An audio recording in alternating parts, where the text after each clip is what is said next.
That covers the people who have signed up to speak on the item. Kelly, did you want to finish up the conversation? I do. I would just like to fill in the blanks. I had a conversation today with Kathleen Kaufman at the county. She is the preservation chief there, and she informed me that they're not quite done with the survey.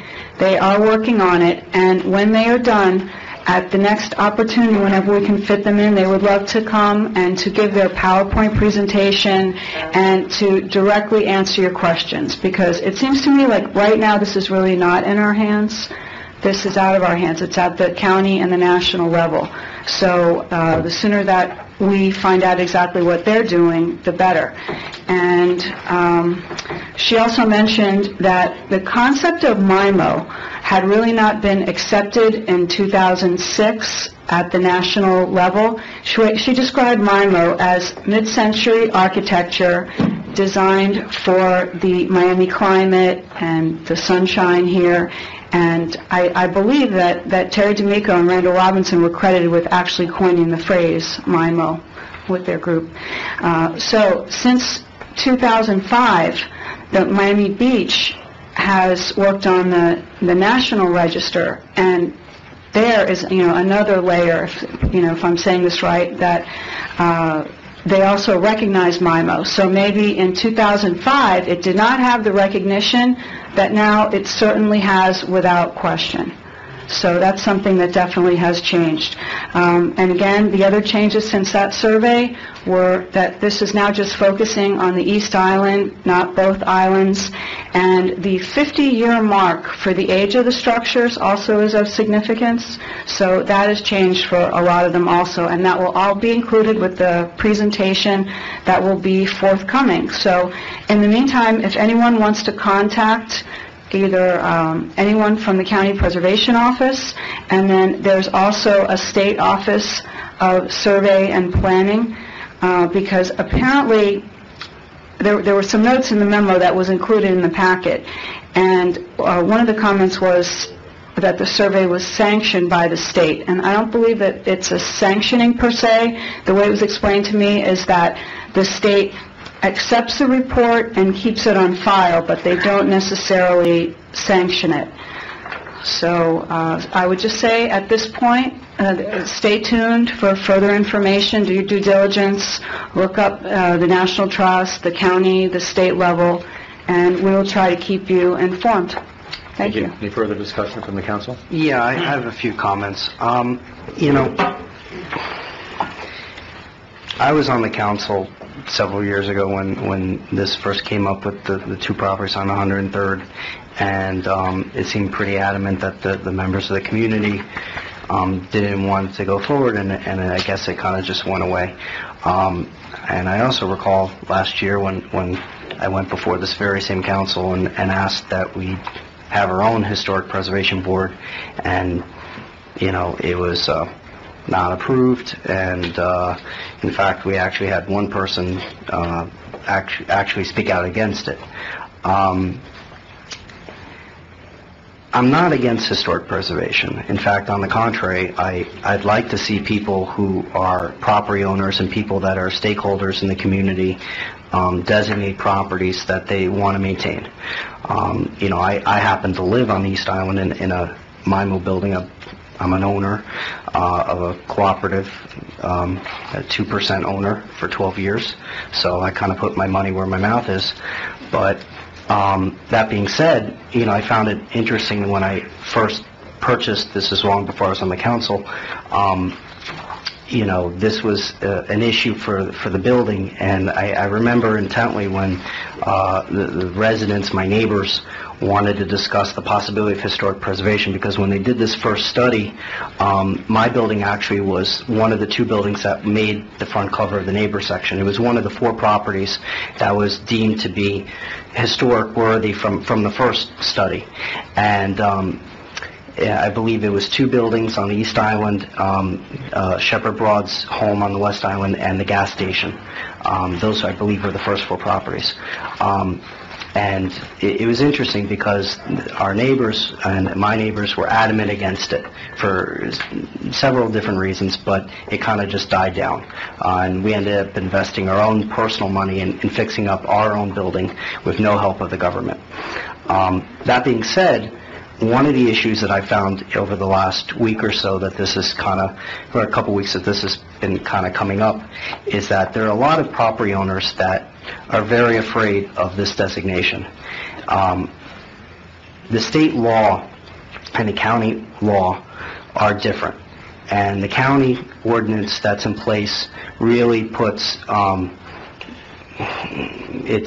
mean, some people can say it's draconian, some people can say it's big government taking over your rights, but whatever you call it, the fact of the matter is that property owners do not have a say. The problem that I have is that if you are a property owner and the county wants to come in and designate your property and you're against it, you have no say. They can do it without your permission, and that's it. I have a problem with that. I don't think that's what this country is all about. I don't disagree with the fact that there are some properties that can increase in value. I don't disagree with that. The problem that I have is that property owners, if you want to educate them, that's fine. But forcing them to the point where they're scared, or in some cases I've had residents even cry, that's not right. You know, you may laugh, but you know what? It's not funny, because to some of the people here, these are our constituents and this is our town. You know, my family's been here for 60 years, 4 generations. I'm not a carpetbagger. I grew up here. My mom grew up here. I'm raising my children here. And the way I look at it is, I'm here to protect our property owners and our residents, even the ones that want to designate the property as historic. Now, over the last couple of days, I have found that some of the things that have been going on in regards to historic preservation, in my opinion, were unethical and wrong. And in the upcoming days and weeks, you're going to find out more about it. And I think it's going to be very embarrassing. But I will tell you this, that some of the things that were mentioned in their application were just downright untruthful. That this designation that came from this prestigious organization, all the information I was giving to them was not correct. And thus, some of the information that was in the Miami Herald and some of the information that was disseminated was not correct, and put this town in a poor light. And the one thing that really does upset me is having Bay Harbor look poorly when we did not do what's wrong. The county, as we all know here, has the complete right to designate historic property. To my knowledge, I am not aware of a single property in this town that's been deemed historic. I'm not aware of any property owner that's actually come and said, we want to designate it, and them have a hearing and it go through. All these years, they've never designated a property. But yet, all of a sudden, when we've changed our code, we've invited people to come and speak about what our RM1, RM2, and RM3 district, we changed our code to say this is what the town is willing to accept. Mind you, our town is much more restrictive than it has ever been. Back when these buildings were built, the town, you pretty much could build almost anything to some extent. I mean, really, there weren't very many laws in regards to setbacks and height. Our town is much more restrictive. Our town is actually considered almost as restrictive as Coral Gables when it comes to development. We have a charter amendment that has a height restriction.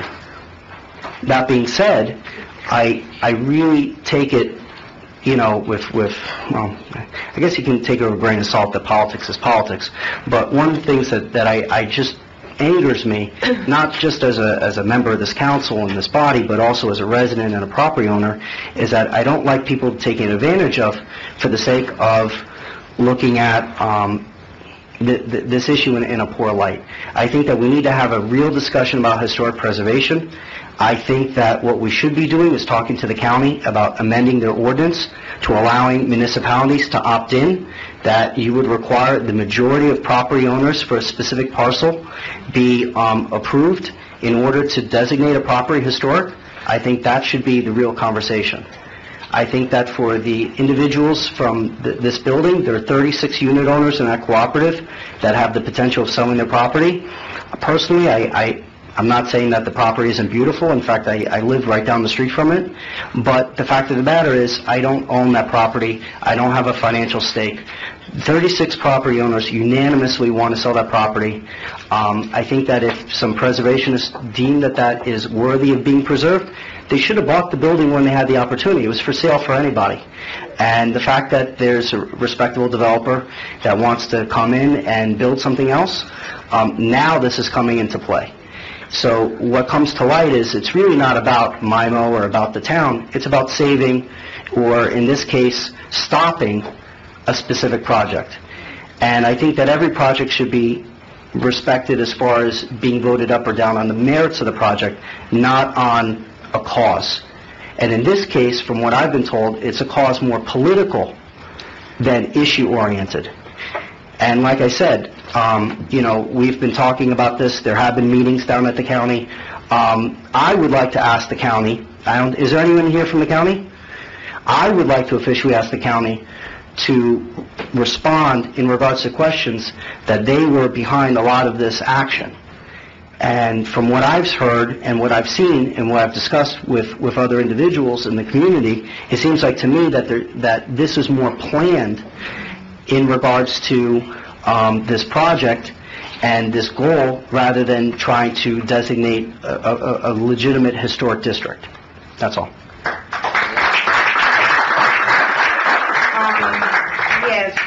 I will be very honest, and I don't want to offend anybody, but I highly disagree with this historic designation for several reasons.